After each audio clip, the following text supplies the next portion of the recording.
Hello বন্ধুরা, আসসালামু আলাইকুম। আজকে আপনাদের সামনে একটা নতুন ভিডিও নিয়ে চলে এসেছি।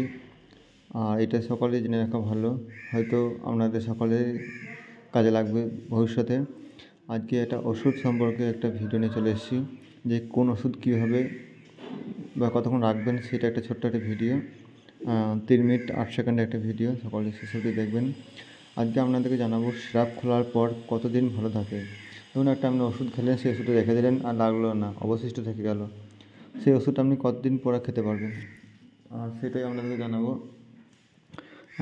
প্রথমে আপনাকে জানাবো, এক সাইড আছে দেখুন সিরাপের ধরন, আর এক সাইড আছে মুখ খোলার পর মেয়াদ, মানে সিরাপটা যখন খুঁটে দেবেন তার কতদিন মেয়াদ থাকবে।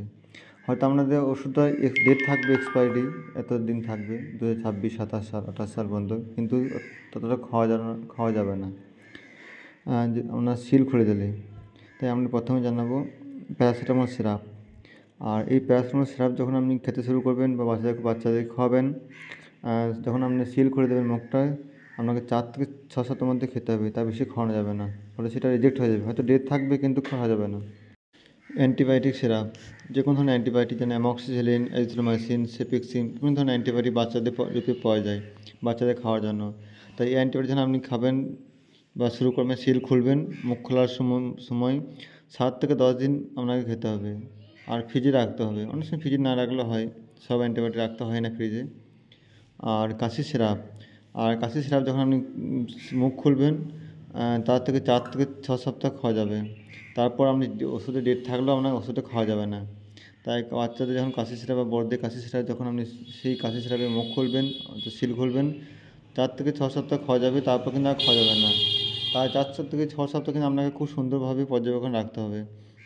অ্যান্টাসিড সিরাপ অর্থাৎ গ্যাসের সিরাপ, যেরকম ডাইজিন, জেলুসিল হয় সেগুলো, এটা 1 মাস খাওয়া যাবে সিল খোলার পর থেকে। আপনি এটা রেখে খাবেন না, তাদের এটা শরীরে ক্ষতি হতে পারে। আয়রন সিরাপ তাই 1 থেকে 2 মাস পর্যন্ত খাওয়া যাবে, তারপর কিন্তু খাওয়া যাবে না। ভিটামিন সিরাপ 1 থেকে 2 মাস, যে কোনো ধরনের ইটোজেল সিরাপ, জিনকোভিড সিরাপ, এটা আপনি সিল খোলার পর অর্থাৎ মুখ খোলার পর এটা মেয়াদ থাকে 1 থেকে 2 মাস। হয়তো আপনার এক্সপায়ারি ডেট আরও 1 বছর আছে, কিন্তু না খাওয়াটাই ভালো হবে, যেটা আপনি সিল করে দিয়েছেন।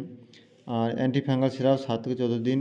অ্যান্টিহিস্টামাইন সিরাপ 1 থেকে 2 মাস, অর্থাৎ অ্যালার্জি সিরাপ, বাচ্চাদের ঠান্ডা লাগলে অ্যালার্জি সিরাপ খাওয়াতে হয় অ্যান্টিহিস্টামাইন, সেটাও আপনাকে 1 থেকে 2 মাস বেশি খাওয়া, 1 থেকে 2 মাস বেশি খাওয়া যাবে না। আর প্রিবায়োটিক প্রোবায়োটিক সিরাপ যেটা হয়, সেটা 7 থেকে 14 দিন এটা ফ্রিজে রাখতে হবে, এটা বেশি দিন খাওয়া যাবে না। ওআরএস 24 ঘন্টার মধ্যে শেষ করতে হবে, যেমন ওআরএসের ইলেকট্রল পাউডার, ওআরএস, যেটা সাঁচে যখন আপনি জলে ঘুলবেন 1 লিটার বোতলে, সেটা আপনাকে 24 ঘন্টার মধ্যে শেষ করতে হবে, তারপর আর খাওয়া যাবে না, সেটা আপনার শরীরেও ক্ষতি হতে পারে। তাই যে কোনো ধরনের সিরাপ আপনি খোলার পর আপনি সেটা এক্সপায়ারি ডেট থাকলেও আপনার কিন্তু ওষুধের কার্যক্ষমতা হারিয়ে ফেলে, সেটা খাওয়া যাবে না।